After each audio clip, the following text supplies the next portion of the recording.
आजादी के 75 साल पर इससे खूबसूरत जगह क्या हो सकती है? ये लेह है, ये आप जानते हैं। और आप ये भी जानते हैं कि कौन से राजनेता के साथ आज हम राइड पर जा रहे हैं। वो आज हमें बताएंगे राष्ट्रवाद के बारे में उनकी क्या राय है। वो हमें बताएंगे कि हिंदुत्व के बारे में उनकी क्या राय है। सुपर एक्सक्लूसिव टेलीविजन पर पहली बार असदुद्दीन ओवैसी के साथ।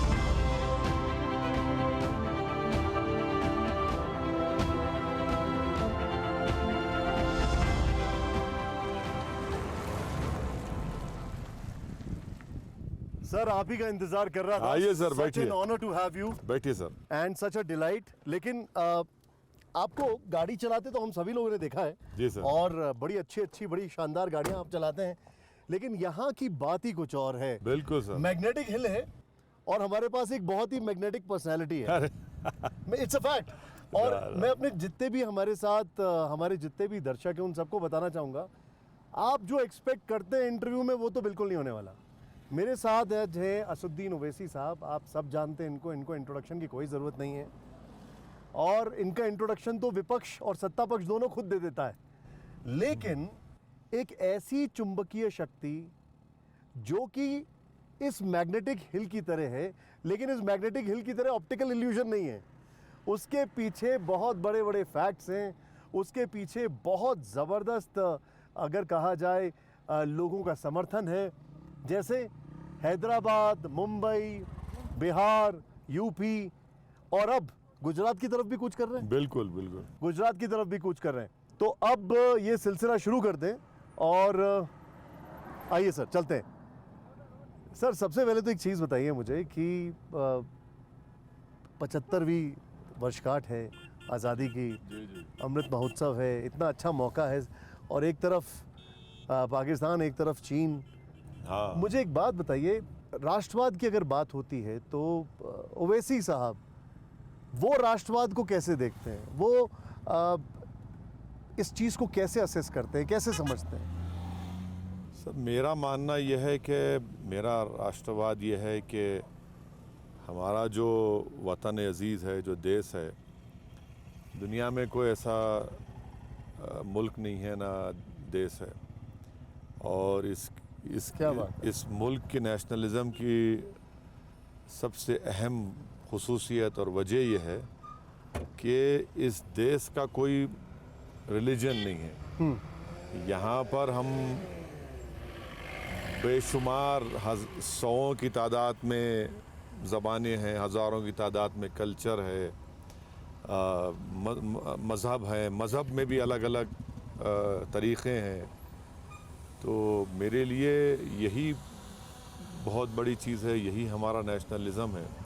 और जैसा कि गांधी ने कहा था कि आप हिंदू और मुसलमान हैं, मगर नेशनलिज़म का डेफिनेशन गांधी ने सही बताया कि आप अपनी आइडेंटिटी को नहीं खोते हैं। आप गंगा और जमुना मिलते हैं मगर वो अपनी शनाख्त को नहीं खोते हैं। तो ये क्या आप ये कहना चाहते हैं कि नेशनलिज्म में हर चीज़ डिसॉल्व हो जाती है और वो बनाता है नेशनलिज्म? ना, डिसॉल्व नहीं होता है। वो अपनी आइडेंटिटी को रखता है। यही इस वतन अजीज़ की खूबसूरती है कि इसका हमारा नेशनलिज्म का मतलब ये नहीं है कि एक रिलीजन, एक लैंग्वेज, एक कल्चर, बल्कि हम लोग इन तमाम रिलीजन कल्चर्स को सेलिब्रेट भी करते हैं और उस पर लोग कायम भी रहते हैं। लेकिन मुझे एक चीज़ समझाएं, आपको नहीं लगता है कि राष्ट्रवाद एक ऐसा सब्जेक्ट है जिसके ऊपर आपसे तो लोग बात ही नहीं करते हैं? ये थोड़ा वियर्ड नहीं लगता है? जब भी बात होती है और इश्यूज़ की, हिंदू मुसलमान का इशू होगा तो ओवैसी साहब से बात करने लग जाते हैं। राष्ट्रवाद को लेकर आपसे कोई बात क्यों नहीं करता है? राष्ट्रवाद के ताल्लुक़ से तो हमको तो एंटी नेशनल कह दिया जाता है, तो फिर बात ही क्या होगी? जब आप हमको किसी को एंटी नेशनल कह देंगे तो फिर बात ही नहीं होगी। आपको एंटी नेशनल जो लोग कहते हैं, आपने ये समझने की कोशिश की कि उनका इसके पीछे प्रेमाइस क्या है? क्यों उनको लगता है एंटी नेशनल? क्योंकि मुझे याद है, मुझे कई सारे बयान आपके याद हैं जब आपने वेहमेंटली पाकिस्तान के अगेंस्ट में बोला है। आपने कहा ये मेरा मुल्क है, मैं यहीं रहूँगा, मैं पाकिस्तान की निंदा करता हूँ, कई बार आपने बोला है।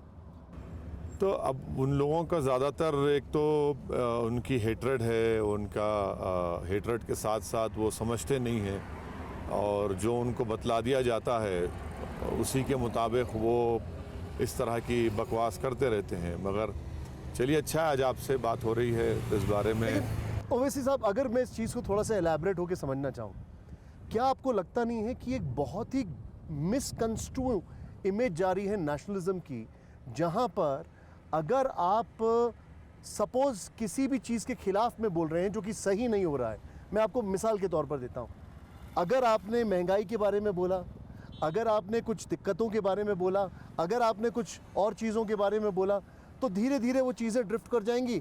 वो आपको नेशनलिज्म, एंटी नेशनलिज्म, वो एक अलग चश्मे से देखने लग जाते हैं। क्या ऐसा लगता है आपको, ऐसा हो रहा है? बिल्कुल हो रहा है, हमारे मुल्क में, हमारे देश में बिल्कुल हो रहा है। अगर आप जो इस्टेब्लिशमेंट का सेट नैरेटिव है उससे अगर आप हटकर बात करेंगे तो उनको बड़ी तकलीफ़ हो जाती है कि आपने ये बात ही क्यों की। अब मिसाल के तौर पर हम यहाँ पर हैं जी, कितने खूबसूरत जगह है। बिल्कुल लेह में है। अगर आप हिस्ट्री में जाएंगे तो औरंगज़ेब ने ही यहाँ पर फ़ौज भिजाकर, जो तिब्बत से लोग आ गए थे यहाँ के राजा को तंग करने के लिए, तो औरंगज़ेब ने फ़ौज भिजाई। अब आप ये बात अगर कर देंगे तो बोलेंगे देखिए ये तो मुग़लों की बात कर रहा है, औरंगज़ेब की बात कर रहा है। तो राष्ट्रवाद में सच्चाई तो बयान करना पड़ेगा। नहीं, लेकिन देखिए, अब आपने औरंगज़ेब का जिक्र किया। अब जैसे आपके जो भाई हैं वो औरंगज़ेब की कब्र पर गए तो उसको बड़ा इशू बनाया गया, लेकिन औरंगज़ेब को क्या आप नेशनलिस्ट मानते हैं? क्या आप मानते हैं राष्ट्रवादी भारत के प्रति, या औरंगज़ेब को आप उस नज़रिए से देखते हैं जिस नज़रिए से उसको पोर्ट्रे किया जाता है? मेरी नज़र में हमारी हिस्ट्री का एक हिस्सा है औरंगज़ेब, उसको कोई डिनाई नहीं कर सकता है। एब्सोल्युटली, ठीक है। मेरी नज़र में आज औरंगज़ेब की अहमियत नहीं है। अगर कोई अपने आप को नेशनलिस्ट कहता है, पेट्रियोटिक कहता है, तो औरंगज़ेब से बड़ा मुद्दा आज 28% नौजवानों की बेरोज़गारी है। ये नेशनलिज्म का डिमांड है। ठीक है। 50% महंगाई में इजाफा हो गया है। ये नेशनलिज्म का एक डिमांड आप पर है कि आप इस पर बात करें। तो और अगर आप उससे ज़्यादा अगर आप जाएंगे तो नेशनलिज्म अगर आप देखेंगे तो उबैदुल्ला सिंधी, बरकतुल्ला भोपाली, राजा महेंद्र के साथ वो लोग अफ़गानिस्तान में government of India in exile बनाए थे। और वो भी एक राष्ट्रवाद है, क्योंकि हम आज़ादी के 75 साल की आज़ादी मना रहे हैं। फिर वहीं आप राष्ट्रवाद अगर आप देखेंगे तो मौलाना महमूद उल हसन जो रेशमी रुमाल की तहरीक में माल्टा की जेल में थे, आज भी भारत से डायरेक्ट फ़्लाइट नहीं है माल्टा को, मगर वो माल्टा की जेल से वापस आए, दारुल उलूम का क़याम अमल में लाए। जी, तो ये एक राष्ट्रवाद है।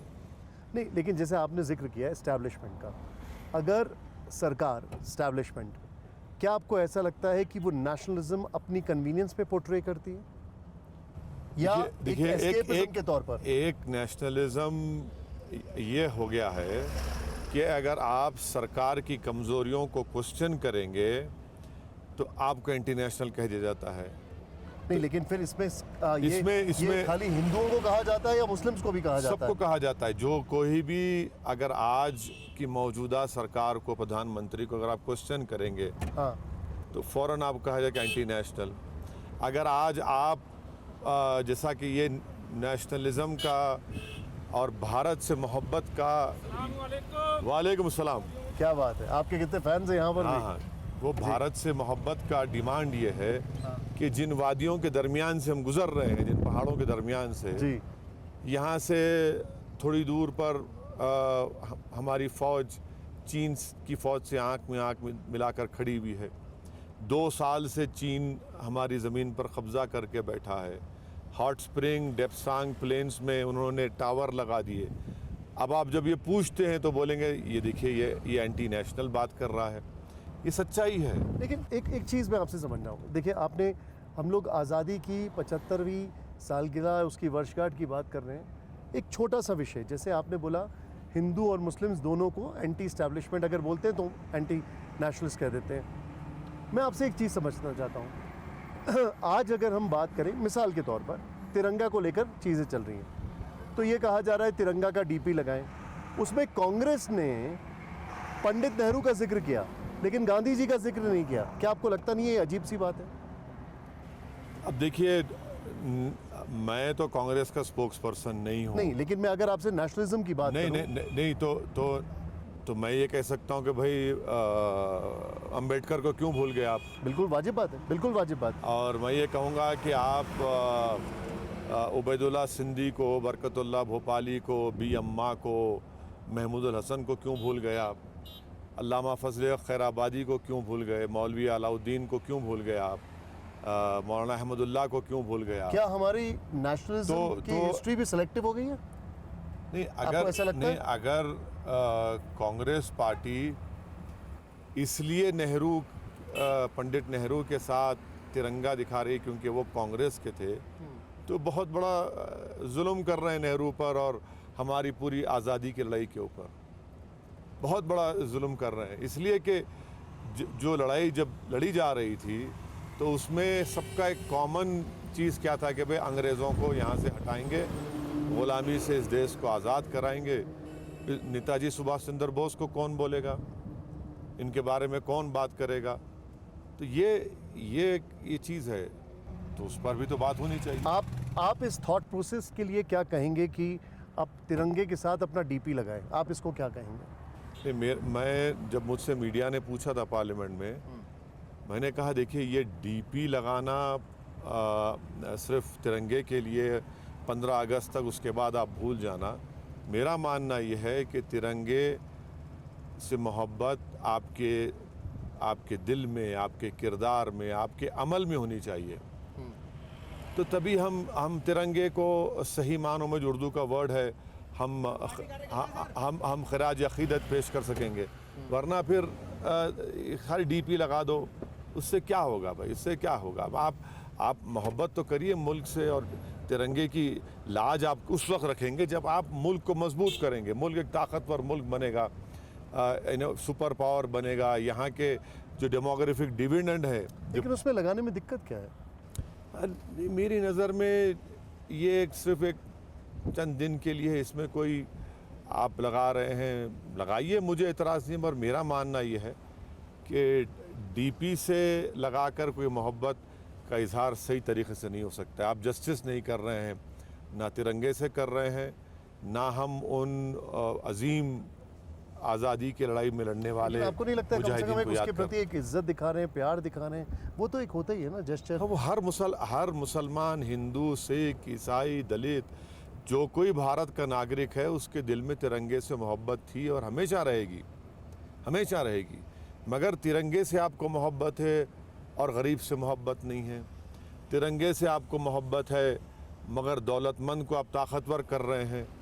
तिरंगे से आपको मोहब्बत है मगर आप कमज़ोर को ताकतवर नहीं कर रहे, ताकतवर को ताकतवर बना रहे हैं। लेकिन आपने जैसे ये कहा कि गरीब से मोहब्बत नहीं है, जो रसूखदार है उनको और आप रसूखदार बता रहे हैं। बिल्कुल। इसके पीछे आपका क्या तर्क है? मतलब इसके पीछे बिल्कुल, देखिए, इसलिए कि एक किसान को स्टेट बैंक ऑफ इंडिया से 32 पैसे का NOC हासिल करने के लिए तड़पना पड़ा, और वहीं पर 2,45,000 करोड़ के जो डिफ़ॉल्टर थे उनके लोन को आपने राइट ऑफ कर दिया। तो ये एक मिसाल बता रहा हूँ आपको। मैं समझ गया आपकी बात, आप क्या कहना चाह रहे हैं। एक तिरंगे का जिक्र हुआ है, मुझे याद है आपने कुछ दिन पहले एक ट्वीट किया और वो RSS को लेकर आपने उसमें बहुत अच्छा पुराना डेटा निकाल कर आपने अच्छा, यानी कि डेटा आपने बहुत पुराना निकाला था कि RSS ने उसको भगवा रंग की बात की थी। आप उससे क्या मैसेज क्या देना चाह रहे थे असदुद्दीन ओवैसी साहब उस ट्वीट से? मैसेज ये देना चाह रहा था क्योंकि देश के प्रधानमंत्री ने DP का जिक्र किया। फिर देश के प्रधानमंत्री ने अपनी जो किताबें लिखी उसमें कहा कि RSS मेरा एक इंस्टीट्यूशन रहा है। RSS मेरी एक परवरिशगाह थी वो। तो हम प्रधानमंत्री से पूछना चाह रहे थे और RSS से भी कि ऑर्गेनाइज़र मैगज़ीन जुलाई 1947 में ये कहा था कि इस देश का नेशनल फ्लैग भगवा होना चाहिए, डिमांड किया था उन्होंने। फिर उसके बाद उन्होंने अगस्त 1947 ऑर्गेनाइज़र मैगज़ीन ने लिखा जो आरएसएस का माउथपीस है, जिसमें उन्होंने लिखा है कि 3 रंग जो है वह अशुभ हैं, ईवल हैं, इसका साइकोलॉजिकल इम्पैक्ट पड़ेगा। तो क्या प्रधानमंत्री आज भी उस बात को मानते हैं या उसको आरएसएस रिजेक्ट करती है? ये हमारा उनसे सवाल था। नहीं, लेकिन मुझे लगता है कि अगर उन्होंने उसका जिक्र नहीं किया, आगे मेंशन नहीं किया, तो I think they have moved on. नहीं, मूव्ड ऑन नहीं है। देखिए, ये मूव्ड ऑन की बात नहीं है। जब एक हिस्टोरिकल फैक्ट है, देखिए 1930 1930s में तिरंगा की एक तहरीक शुरू की गई थी। इस तरह का तिरंगा नहीं था। क्या मौसम है वो सीजन? हाँ बिल्कुल, देखिए खुदा की नदी जो ओरिजिन है वो यहाँ पर हमारे ठीक बगल में इंडस नदी है, यहाँ पर वो पहाड़ है, और मेरे साथ एक बहुत खास मेहमान जो कि पहाड़ की तरह इंडियन पॉलिटिक्स में टिके हुए हैं। अरे नहीं, कहाँ पहाड़ में। अच्छा, मुझे एक बात बताइए। मैं जर्रा हूँ सर, मैं जर्रा हूँ। मैं ये जानना चाहता हूँ, क्या ये जर्रा इस देश का प्रधानमंत्री बनना चाहता है कभी? नहीं, मैं आप इससे पहले भी जब आप पार्लियामेंट के सामने बिठाकर हमसे इंटरव्यू किए थे, वो भी बड़ा बेहतरीन था इंटरव्यू। उस वक्त भी आपने सवाल किया था, आज भी किया। ये सब देखिए, ये मेरी ना सोच है तो ना। आपका एम्बिशन क्या है? जिस तरीके से आपकी पार्टी एक्सपैंड कर रही है, जिस तरीके से आप आगे मूव ऑन कर रहे हैं, हर प्रदेश में आपके हाँ, फुटप्रिंट्स दिखाई दे रहे हैं। यकीनन ये हमारी कोशिश है, ये हमारी मेहनत है, ये हमारी ख्वाब है। और हमारा ख्वाब ये है कि भारत ताकतवर मुल्क बनेगा, और बनना भी चाहिए। और उसके लिए, बनने के लिए बहुत ज़रूरी है कि भारत में जो अल्पसंख्यक समाज है उनको उनका हिस्सा मिले, से पॉलिटिक्स में, राजनीति में मिले, हर तालीम में मिले, हर जगह मिले। क्योंकि तभी जाकर देखिए, भारत जो है ना, एक सिर्फ अल्पसंख्यक समाज? सुनिए, भारत जो है एक गुलदस्ता है। ये तो बात सही है आपकी। ये गुलदस्ता है भारत, और उस गुलदस्ते में जितने फूल हैं, कोई एक फूल को नहीं कोई एक फूल भी ना मुरझाए, उसकी कोई पत्ती ना मुरझाए जाए। और किसी एक ज़बान हो या मज़हब हो, वो इससे कमज़ोर ना पड़ जाए। क्योंकि अगर कमज़ोर पड़ेगा तो एक अधूरापन नज़र आएगा भारत में। तो अल्पसंख्यक समाज के साथ जो दलित समाज है, जो कमज़ोर है, इन सब को उनका एक जायज़ मुकाम मिले, यही हमारी कोशिश है। और इस कोशिश में हम अपने आप को आगे बढ़ा रहे हैं। देखते हैं लेकिन क्या आपकी पार्टी सिर्फ अल्पसंख्यक समाज को देख रही है, या आपका इस पे पैन इंडिया या पैन कम्युनिटी? देखिए, हमारा मानना ये है कि आज भी, जैसा मैंने आपसे कहा कि सरकारें जिस किसी पार्टी की रही हैं, सच्चाई ये है कि उन्होंने ताकतवर को ताकतवर किया और कमज़ोर को ताकतवर नहीं बनाया। उनकी आंखों में कमज़ोर ताकतवर होना चाहिए था, जो नहीं रहा है। इसीलिए आज आप देख रहे हैं कि गरीबी बढ़ रही है, बेरोज़गारी तो खैर पूरे विश्व में सबसे ज़्यादा बेरोज़गार हैं तो अनफॉर्चुनेटली हमारे मुल्क में हैं। तो ये इन चीज़ों की तरफ उसी वक्त रुख होगा जब ये समाज के लोग इन बातों को समझेंगे। और वो, क्या आपको नहीं लगता, मैं आपको इस चीज़, आपने ये पॉइंट रखा है, कि आपको नहीं लगता है कि ये सारी आवाज़ें जो हैं अब विपक्ष की तरफ से भी बस एक सिंबॉलिज्म के तौर पर आती हैं? तो अगर आप समझेंगे कि कांग्रेस में गांधी परिवार विपक्ष को कोई देश को कोई राह दिखाएगा, तो मैं साफ तौर पे कह रहा हूँ कि मुझे उम्मीद नहीं है। क्या वजह उसकी?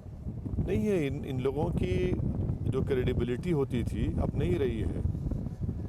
इनकी क्रेडिबिलिटी नहीं रही है। एक के बाद एक आप चुनाव हार रहे हैं। क्रेडिबिलिटी या कॉम्पिटेंस? देखिए, कॉम्पिटेंस नहीं रहने से तो क्रेडिबिलिटी क्वेश्चन में आती है ना आपकी। नहीं, तो फिर आपको, क्या आप ये कहना चाह रहे हैं कि कांग्रेस के बजाय अब देश को एक दूसरा बीजेपी के सामने ऑल्टरनेटिव ढूंढना पड़ेगा?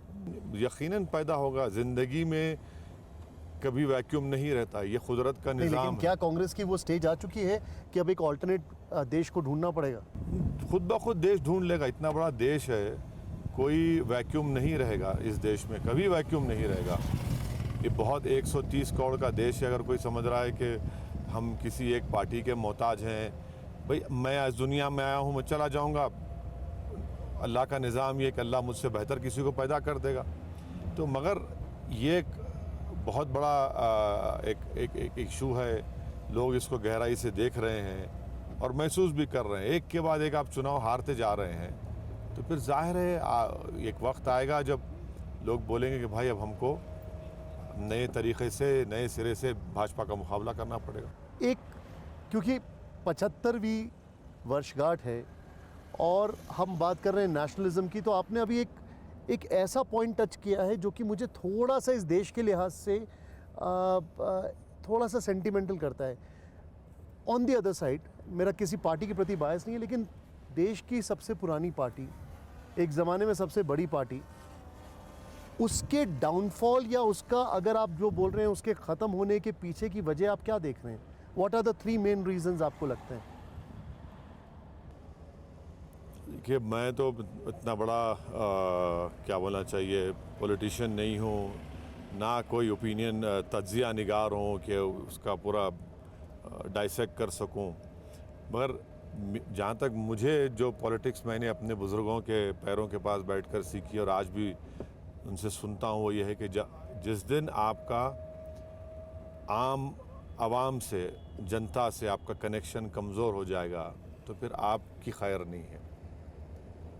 जब तक आपका राबता रहेगा, कनेक्ट रहेगा आवाम से, आप उनकी बात को समझेंगे, आप उनसे मुलाकात करते रहेंगे, आप उनके अच्छे और बुरे में जाते रहेंगे, आप उनकी ज़बान में बात करेंगे, आप उनके तकालीफ़ को, उनके इश्यूज़ को उठाएंगे, तो यकीनन आप रिलेवेंट रहेंगे पॉलिटिक्स में। मैं वैसे साहब थोड़ा सा आपको उस तरफ दिखा रहा हूँ, BRO at your service, pride of the nation, hope you enjoyed the ride.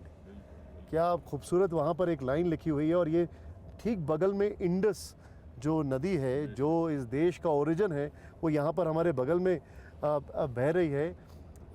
इसी से मुझे एक सवाल मन में आया, क्या आपको लगता है कि इंडियन पॉलिटिक्स जो है उसमें अभी वही फ्री फ्लोइंग मूवमेंट दिखाई दे रहा है जो होना चाहिए, या फिर there is a scope of some change, some revival? कुछ आपको ऐसा लगता है?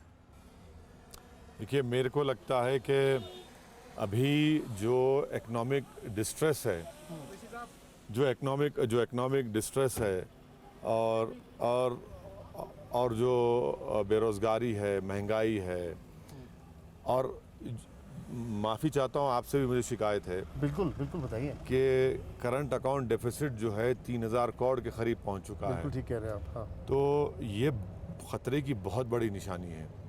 हमारे जो रेमिटेंस आते थे बाहर से नहीं भी जा रहे हैं, और हमारा फॉरेन एक्सचेंज रिजर्व ठीक है, अभी अच्छे हैं, मगर गिरते जा रहे हैं। तो ये आज आप देखेंगे तो यकीनन एक तब्दीली की बात, एक तब्दीली का पैगाम आपको मिलता है, मगर इसको कौन उठाएगा, कौन इसका फ़ायदा जिक्र किया उठाएगा? था MiG-21 को लेकर, अभी आपका एक ट्वीट मैंने पढ़ा MiG-21 को लेकर, कि अगर इतना तरक्की कर रहे हैं तो फिर MiG-21 क्यों अभी तक उड़ा रहे हैं? आपने ये बोला था। बिल्कुल। आपको, क्योंकि यहाँ पर जहाँ पर हम मौजूद हैं, ये तो पूरा ही, अगर मैं कहूँ तो इंडियन आर्म्ड फोर्सेस की देन है। जिस तरीके से हम उतनी आज़ादी से घूम रहे हैं और उनकी पूरी मेहनत मशक्क़त है इसमें, आपको लगता है कि उनके साथ जस्टिस नहीं की जा रही है? भाई, वो तो एक कॉफिन कहा जाता है ना उसको, फ्लाइंग कॉफिन, या कॉफिन कहा जाता है। मर रहे हैं हमारे बच्चे, नौजवान। अरे, हम प्लेन को तो रिप्लेस कर सकते हैं, मगर जो बरसों लग जाते हैं हमारे पायलट को तैयार करने के लिए, हम बरसों पीछे हो जाएंगे ना। तो हमारे को 40 स्क्वाड्रंस की ज़रूरत है, आपके पास खाली 30 हैं। हमको 3 एयरक्राफ्ट कैरियर की ज़रूरत है, हमारे बमुश्किल। लेकिन वो राफेल लेकर आए, तेजस को तेजी से डिप्लॉय कर रहे हैं। कहाँ है तेजस, कहाँ है बताइए ना भाई। 30 स्क्वाड्रंस हैं, यहाँ पर 40 की ज़रूरत है आपको। आप क्या किए हम लोग ने? 1 लाख हमारे वैकेंसी हैं। हद तो ये है कि जो कमिटेड लायबिलिटी है हमारे आर्मी के एक्सपेंडिचर का, हम उसको पूरा नहीं कर पा रहे हैं, उसको ख़रीद नहीं पा रहे हैं। अब कौन जिम्मेदार है बताइए उसका? नहीं, लेकिन उनसे अगर बात करें सरकार से, तो उनका कहना है कि ये बैकलॉग इतना हैवी है कि हम कब तक इसको सर, सुधारेंगे? वो छोड़ दीजिए, कमिटेड लायबिलिटी कैपिटल एक्विजिशन का जो हम ऑर्डर दे चुके हैं, अच्छा, जो हमें खर्चा करना है, वो हम नहीं कर पा रहे हैं। अच्छा, 2015 में जो कंडूरी साहब डिफेंस स्टैंडिंग कमेटी के चेयरमैन थे, उन्होंने कहा कि हमारे पास सिर्फ 10 दिन का असला है जंग लड़ने का, जिसमें से इतना परसेंटेज ऑब्सोल्यूट है। पर ये तो देखना पड़ेगा ना। अगर अच्छा, पैसा हमारे पास नहीं है, इसलिए तो हमने अग्निवीर लाया है। हमारे पास पैसा ही नहीं है, इसीलिए हमने अग्निवीर लाया है। अगर पैसा होता, अब आप मेरे को बताइए कि जब हमारे पास पैसा नहीं है तो एक तरफ चीन है, एक तरफ पाकिस्तान है, ये लोग देख क्या समझ रहे होंगे भारत के बारे में कि इनके पास पैसा नहीं है अपनी फ़ौज के लिए, अपनी नेवी और एयरफोर्स के लिए, इसलिए अग्निवीर लाए हैं। हमारे एडवर्सरीज तो हंस रहे होंगे, मुस्कुरा रहे होंगे। लेकिन उन्होंने तो कई कंट्रीज़ का एग्जाम्पल दिया अग्निवीर को लेकर। चाइना में ऐसा होता है, कई कंट्रीज़ का एग्जाम्पल दिया, अमेरिका में ऐसा होता है। सुनिए, वहाँ पर कंस्क्रिप्शन होता है, वहाँ पर लोग आते नहीं है। हमारे पास लोग आने तैयार हैं, हमारे नौजवान। ये एक एम्प्लॉयमेंट जनरेशन स्कीम नहीं है। एक गांव का लड़का अगर फौज में जाता है तो पूरा गांव उसका सेलिब्रेट करता है। बिल्कुल ठीक बात है। ये तो एक इसमें ऑनर है उसमें, इस प्रोफेशन में, और उसको हमको देखना है। अब आप मिसाल देंगे स्विट्ज़रलैंड की, बस स्विट्ज़रलैंड का जीडीपी कितना है बताइए, हमारा जीडीपी कितना है बताइए। तो हमको तो ज़रूरत है ना, हमको तो फ़ौज की ज़रूरत है। अब आप बताइए कि हमारे 60,000 की फ़ौज चीन से इन्हीं पहाड़ियों पर खड़ी हुई है। हाँ। और हमको मजबूरी की हालत में पाकिस्तान से सीज़ फायर एग्रीमेंट साइन करना पड़ा। और ये जो एरियल एक्सरसाइज चीन कर रहा है ना, आप देखना, हमारी बात यकीन कर लीजिए, रिकॉर्ड कर लीजिए। अगर एक्सीडेंट होगा तो कहीं ना कहीं, खुदा ना खास्ता, कहीं जंग ना हो जाए चीन से, जब क्या करेंगे हम? आपको ऐसे हालात दिख रहे हैं? अरे एरियल एक्सरसाइज कर रहा है हमारे ज़मीन के अंदर, हमारी चीन में ट्रेन कर रहा है। नहीं, चीन बैठा हुआ हमारी ज़मीन के अंदर, हॉट स्प्रिंग, डेपसांग में, डेमचौक में। और फिर लेकिन आप जब पार्लियामेंट में ये सब बातें उठाई तो आपने होंगी, तो आपको जवाब आपको लगा नहीं कि सर, पार्लियामेंट में सरकार उठाने नहीं देती ना इन चीज़ों को। लद्दाख के बारे में, हॉट स्प्रिंग, डेपचांग के बारे में उठाने नहीं देती। आप सवाल डालते हैं तो जवाब बराबर नहीं दिया जाता है। प्रधानमंत्री चीन के बारे में बोलना नहीं चाहते, लफ्ज़ चीन उनकी ज़बान से निकलता नहीं है। सबसे बड़ा खतरा आज हमारे देश को, अगर किसी चीन से, मैं कह रहा हूँ आपको, आप देखते जाइए। नहीं, लेकिन आप जो बता रहे हैं, अगर आपका ये असेसमेंट है कि युद्ध के हालात हो सकते हैं और युद्ध हो सकता है। अरे हमारे LAC के करीब आकर एयरक्राफ्ट उड़ा रहा है चीन। हमने एग्रीमेंट साइन किया उनसे कि आप इतने डिस्टेंस पे नहीं आएंगे। जो दोनों हम फॉलो कर रहे हैं, वो फॉलो नहीं कर रहा है। वो क्या आपको बता रहा है? बड़े बड़े एक्सपर्ट्स कह रहे हैं कि अक्टूबर में चीन कुछ करेगा, क्या करेगा नहीं करेगा। मगर यही तो हम बता रहे हैं ना कि हमारी इकोनॉमी इतनी ख़राब हो गई है। आपने इकोनॉमी का जिक्र किया, मैं यहाँ पर आपसे एक चीज़ जानना चाहूँगा। आपको नहीं लगता है कि हम we are far better off? Sri Lanka collapse कर रहा है, और आज हम जब आपसे बात कर रहे हैं, इन वादियों में, इन पहाड़ियों में, बांग्लादेश में मैसिव प्रोटेस्ट हुए हैं, पाकिस्तान कोलैप्स कर रहा है, और हम अभी भी सस्टेन कर रहे हैं, अच्छे से सस्टेन कर रहे हैं।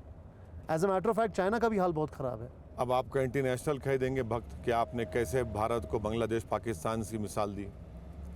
हम तो 5 ट्रिलियन की बात कर रहे थे ना, आज हमको मजबूरन अपने पड़ोसियों की मिसाल देना पड़ रहा है। समझ गया मैं। तो हमारी इकोनॉमी किस राह पे जा रही है बताइए। आप अपना वो नहीं, अंडरस्टूड।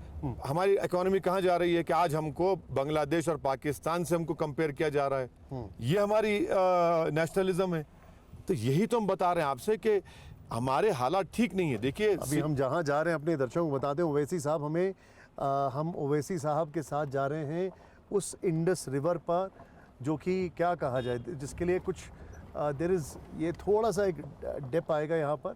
और ये ओरिजिन, अगर भारत के ओरिजिन की बात की जाए, जिससे भारत माना जाता है, ना भारत का ओरिजिन सिर्फ यही नहीं है। हाँ ठीक कह रहे हैं। भारत का ओरिजिन 65,000 साल पहले ईरान से किसान आए थे, फिर सेंट्रल एशिया से, ईस्ट एशिया से आए, फिर आर्यंस आए। तो ये चारों मिलकर, ये कॉन्फ्लुएंस बनकर ये भारत बना है। तो सिर्फ इंडसी को कह देना ठीक नहीं होगा। अभी रिसेंट स्टडी आई है।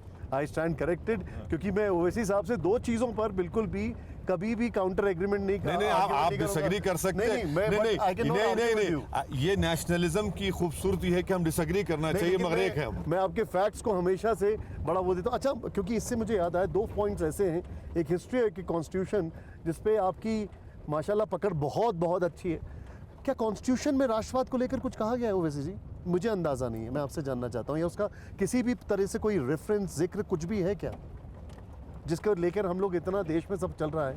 कॉन्स्टिट्यूशन में राष्ट्रवाद पे कुछ भी कहा गया है? भाई उसमें इंडिया, इंडियंस कहा गया है सबको, कोई रिलीजन का नाम नहीं लिया गया है। यही तो इस चीज़ की खूबसूरती है हमारे कॉन्स्टिट्यूशन की। We the people of India, कि we the people of India, not we the Muslim, we the Hindu, we the that this, नहीं है ना। यही खूबसूरती भारत के संविधान की, जो हमारे बुजुर्गों ने इसको सोचकर बनाया था। वेस्टमिनिस्टर मॉडल ज़रूर हमने अपनाया, मगर हमने रिटर्न कॉन्स्टिट्यूशन लिया और कहा कि we the people of India. लेकिन उसको डिस्टॉर्ट कर दिया पॉलिटिशियंस ने। अब सबने किया ना, लम्हों ने ख़ता की, सदियों ने सज़ा पाई।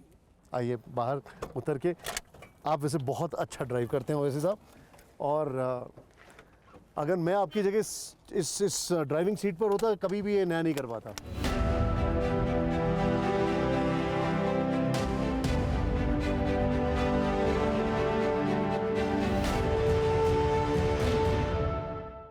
ओवैसी साहब, अब हम ओवैसी साहब के साथ आ गए हैं। ये है इंडस रिवर, और ओवैसी साहब ने वैसे ही आपको बताया अभी ओरिजिन्स में भारत के कई सारे फैक्टर्स हैं, उनमें से एक ये भी है। हमारे जो योगेश भाई हैं वो बता रहे थे, और ये सबको पता है कि कैसे पाकिस्तान से ये नदी आती है। मैं आपसे एक चीज़ जानना चाहूँगा, क्या आपको ऐसा नहीं लगता है कि एक परसेप्शन बन गया है कि अगर कोई मुसलमान है इस देश में तो वो पाकिस्तान ही जाना चाहता है, और इस चीज़ को नेशनलिज्म, एंटी नेशनलिज्म, इसको लेकर बहुत ज़्यादा हाइप किया जाता है? देखिए, जो देश से नफ़रत करते हैं वही इसी तरह की सोच रखते हैं। ये तो इस तरफ से, हाँ। जो देश से मोहब्बत करते हैं वो इस तरह की बात नहीं करते, क्योंकि जिन्होंने देश की आज़ादी में उनका कोई योगदान नहीं रहा तो उनको पाकिस्तान आ जाता है। हाँ, ये एक तल्ख़ हकीकत है कि भारत का पार्टीशन हुआ, पाकिस्तान बना, मगर जिनको पाकिस्तान जाना था वो चले गए, और जिन्होंने पाकिस्तान के लिए वोट दिया था, उस ज़माने में एक बात समझना पड़े कि आप और हम वोट नहीं डाल सकते थे। वोट वही डालता था जो नवाब था, जो डिग्री थी, जो एक किस्म का इनकम टैक्स अदा करता था। तो एक इलीट क्लास को वोट डालने का हासिल था, और वो भी बिल्कुल चंद फीसद या परसेंटेज। मेजॉरिटी तो वोट डाल ही नहीं सकती थी। नहीं, लेकिन आज अब मैं आपसे पूछता हूँ, ये सवाल क्यों पूछ रहा हूँ, जब हम लोग राष्ट्रवाद की बात करते हैं तो एक हिंदू राष्ट्रवाद की बात होती है, एक गैर हिंदू राष्ट्रवाद की बात होती है। क्या इसको आप कैसे असेस करते हैं? देखिए, हिंदू इंडियन नेशनलिज्म एक चीज़ है और हिंदुत्व नेशनलिज्म एक चीज़ है। क्या फ़र्क है दोस्तों? फ़र्क ये है कि इंडियन नेशनलिज्म जो है वो हम तमाम कल्चर्स को, रिलीजन्स को, ज़बानों को, त्योहारों को सेलिब्रेट करता है। वो ये नहीं कहता कि एक देश, एक रिलीजन, एक कल्चर रहेगा। ये हिंदुत्व नेशनलिज्म है। जो इंडियन है, ये हिंदुत्व नेशनलिज्म कहता है कि एक देश, एक कल्चर, एक रिलीजन। जो इंडियन नेशनलिज्म बोलता है कि भाई बस ये सब एक इस देश के एक गार्डन है, इसमें हर तरह के फूल फलेंगे, फूलेंगे, आगे बढ़ेंगे। ये फ़र्क है इंडियन नेशनलिज्म में और हिंदुत्व नेशनलिज्म में। और ये इंक्लूसिव है इंडियन नेशनलिज्म, वो एक्सक्लूजनरी है। ये बुनियादी फ़र्क है इन दोनों में। नहीं, लेकिन क्या आपको ऐसा नहीं लगता है कि इस देश में एक राष्ट्रवाद बीजेपी का है और एक राष्ट्रवाद कांग्रेस का है? देखिए, मैं उस राष्ट्रवाद की बात कर रहा हूँ जिसको महात्मा गांधी, बाबा साहेब अम्बेडकर, पंडित नेहरू, सरदार पटेल, मौलाना अबुल कलाम आज़ाद, और उनसे पहले मौलाना महमूदुल हसन, फिर उनसे पहले सन 57 की जंग आज़ादी में जिन्होंने अपनी जानों को कुर्बान किया, सब ने मिलकर तो अंग्रेज़ों के ख़िलाफ़ लड़ा था ना। कोई अपने आप को ये महसूस नहीं कर रहा था कि हम लोग अलग हैं, बल्कि सब कह रहे थे कि हाँ, मैं हिंदू हूँ, मैं मुसलमान हूँ, मगर इस देश का हूँ, मुझे अंग्रेज़ों से लड़ना है, ये वतन मेरा है। ना किसी मुसलमान ने अपनी रिलीजियस आइडेंटिटी को खोया, ना किसी हिंदू ने अपनी रिलीजियस आइडेंटिटी को खोया। यही तो गांधी का पैगाम था। अभी ये क्राइसिस है देश में? बिल्कुल है, बिल्कुल है। तो आज जो रूलिंग पार्टी है वो तो साफ हिंदुत्व नेशनलिज्म की बात करती नहीं, है। लेकिन एक बात बताइए, जितनी सीटें उन्हें मिली हैं वो खाली हिंदुओं के वोट पे तो नहीं मिली होंगी, मुस्लिम्स भी होंगे उसमें। तो देखिए, उसका डेटा है, CSDS का डेटा है। बताइए आप।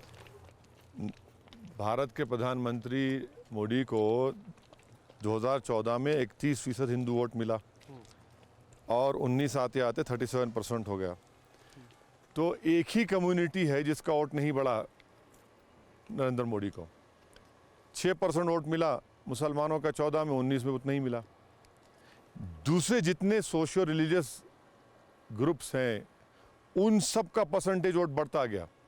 तो क्या पैन इंडिया आपको कोई ऐसी पार्टी दिखती है जो पैन इंडिया उनको रिप्रेजेंट करेगी अभी के हालात में, या अलग अलग पॉकेट? जैसे समाजवादी पार्टी को यूपी में देखा जाता है, आपका एक अपना नीश देखा जाता है। समाजवादी पार्टी कहाँ रही? समाजवादी पार्टी को परसेप्शन तो है ही ना? समाजवादी पार्टी की हिस्ट्री में बल्कि उत्तर प्रदेश की पॉलिटिक्स में अगर मुसलमानों ने 90% अगर वोट दिया किसी पार्टी को, समाजवादी को दिया इस विधानसभा के चुनाव में, तब भी भाजपा को नहीं हरा पाए। तो ये क्या बताता है? इनकी कॉम्पिटेंस और इनकी क्रेडिबिलिटी को बताता है कि भाई जहाँ से आप चलिए चुनाव हार गए विधानसभा का, जहाँ से आप MP हैं, सांसद थे, जिस सीट पर आपने 19 में 1.5 लाख वोट से जीता, आज वहाँ 6000 वोट से हार गया। वैसे साहब, अब मैं आपसे एक ऐसा सवाल पूछूंगा जिसका जवाब हम हर कोई जानना चाहते हैं। आपने समाजवादी पार्टी पे क्वेश्चन किया, आपकी जो पार्टी है बिहार में, उसके अपने MLAs टूट रहे हैं, उसको आप कैसे देखते हैं? तो अब उनको भाग गए, वो धोखा दिए। धोखा क्यों? क्योंकि देखिए, ये हमारी लड़ाई जो बिहार की, जो सीमांचल की इंसाफ की लड़ाई थी, और हमने साफ कहा था कि सत्ता से हमको मतलब नहीं है, सीमांचल के इंसाफ से हमको मतलब रहेगा। और वो सीमांचल में सिर्फ एक समुदाय के लोग तो नहीं थे। आज आप ये पानी देख रहे हैं ना, आप हर साल चले जाइए, सीमांचल में ज़मीन कटती जाती है, 100 एकड़ ज़मीन कटती है, खेत कट जाते, ज़मीन कट जाती, कोई पूछता नहीं है। वो लड़ाई सीमांचल की थी, पूरे बिहार पर, बल्कि भारत का सबसे बैकवर्ड रीजन सीमांचल है। अगर वो उन लोगों को धोखा दिए हैं तो वो जनता जवाब देगी। एक बहुत मेरे मन में एक ये आपसे ही पूछना चाहूँगा, हालांकि उससे पहले एक बड़ा फ़नी सा सवाल है। वो सुब्रमण्यम स्वामी ने आपके लिए कहा कि आप देशभक्त हैं, ये गारंटीड है, पक्का है। नेशनलिस्ट भले ही ना हो लेकिन देशभक्त हैं। आप इसको कैसे लेते हैं, कॉम्प्लीमेंट या निंदा? वो उनसे ही पूछ लीजिए, इसका मतलब समझा। आप कैसे असेस करते हैं? अब सुब्रमण्यम स्वामी है भाई, वो बोलते हैं तो उनको। आप मुझे एक बात बताइए, और आपसे मैं उम्मीद करता हूं कि आप इसमें कोई एक ऐसा मैसेज भी देंगे ओवैसी साहब। आज के दौर में जो भी नूपुर शर्मा का एपिसोड हुआ, उसके बाद जिस तरीके से एग्रेशन देखा जा रहा है एक समुदाय विशेष का दूसरे समुदाय विशेष के खिलाफ, खासकर अगर वो लोग कोई इसको सपोर्ट कर रहे हैं या कुछ कर रहे हैं। अभी हमने देखा राजस्थान में क्या हुआ, महाराष्ट्र में क्या हुआ, हत्याएं हो रही हैं, अटैक्स हो रहे हैं। आपको लगता नहीं है कि ये भी अपने आप में एक बहुत बड़ा एग्जाम्पल है इंटॉलरेंस का? जो नूपुर शर्मा ने किया वो तो गलत है, इट इज़ राइट नाउ। नहीं, देखिए, ये मिसाल है रेडिकलाइजेशन का भी। और रेडिकलाइजेशन दोनों समुदाय में हो रहा है। मध्य प्रदेश में परसों एक आदमी को इसलिए मॉब लिंच करके मार दिया क्योंकि उस पर इल्ज़ाम था कि उसने गोश्त की तस्करी कर रहा था। ये भी हो रहा है, इसको कोई डिनाई नहीं कर सकता। ठीक बात है। तो ये सब रेडिकलाइजेशन की मिसालें हैं।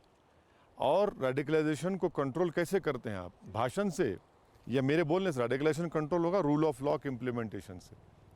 आप रूल ऑफ लॉ को कानून को इम्प्लीमेंट करिए। नहीं, लेकिन आप जैसे नेता अगर एक स्ट्रांग मैसेज देंगे तब भी तो कंट्रोल होगा। अगर हम राजनीति में हैं तो उन रेडिकलाइज लोगों को हमसे ही नफरत है सबसे पहले, क्योंकि हम ये कह रहे हैं कि भारत के संविधान में रहकर हम अपनी बात करेंगे, अपने हक को हासिल करेंगे, लड़के हासिल करेंगे।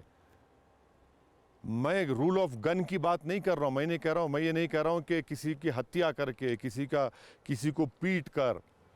मैं ये कह रहा हूँ कि बैलेट के ज़रिए से हम जीतेंगे, बैलेट के ज़रिए से इंसाफ हम हासिल करेंगे और सरकार को हम क्वेश्चन करेंगे, हम खुल के बोलेंगे। आपने बैलेट का जिक्र किया, आप अपनी पार्टी को किन किन राज्यों में एक्सपैंड करना चाहते हैं अभी? अरे और कहाँ अभी हमारे लिए इमीडिएट ऑब्जेक्टिव और चैलेंज है गुजरात, क्योंकि गुजरात में भी अक्टूबर नवंबर में विधानसभा के चुनाव होने जा रहे हैं। तो गुजरात में, फिर महाराष्ट्र में लोकल बॉडी के इलेक्शन है, उसमें हम तैयारी कर रहे हैं। मध्य प्रदेश में पहली मरतबा हम लोकल बॉडी के इलेक्शन लड़े, मैं उनका शुक्रिया अदा करता हूँ जनता के, हमारे उम्मीदवार कामयाब हुए। तो ये इसके बावजूद भी लोग आपको बीजेपी की बी टीम कहते हैं। मैं मुझे फ़र्क नहीं पड़ता ना, फ़र्क नहीं पड़ता। मैं इस मिट्टी में पैदा इसी मिट्टी में जाने वाला हूँ, तो पुकारते रहिए, मुझे कोई फ़र्क नहीं पड़ता। जितना आप पुकारेंगे उतना ज़्यादा मेरा हौसला बढ़ेगा, मेरी इज़्ज़त बढ़ेगी। मेरे को इनके पुकारने से कोई रुक जाएगा क्या? आप कितना पुकारेंगे, पुकारिए ना, आपका काम पुकारना है, मेरा काम काम करना है। अब हर कोई अगर इल्ज़ाम लगाएगा, बोलेगा तो ठीक है, लगाइए आप, मगर अगर अभी आपको इस वक्त प्राइम मिनिस्टर मोदी को 2 इम्पोर्टेंट सजेशंस देने हो तो आप क्या देंगे? मैं कहूँगा प्रधानमंत्री, आप इन पहाड़ियों में जो हमारी फ़ौज बैठी हुई है ना, चीन से मुकाबला कर, आप वहाँ पर जाइए।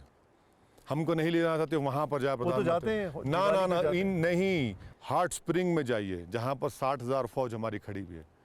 ये हमको भी जाइए। हम देखना चाह रहे हमारी ज़मीन पर चीन क्यों बैठा हुआ है। हम प्रधानमंत्री से खुद भी जाने के लिए तैयार हैं? बिल्कुल तैयार हूँ, अगर प्रधानमंत्री लेके जाएंगे।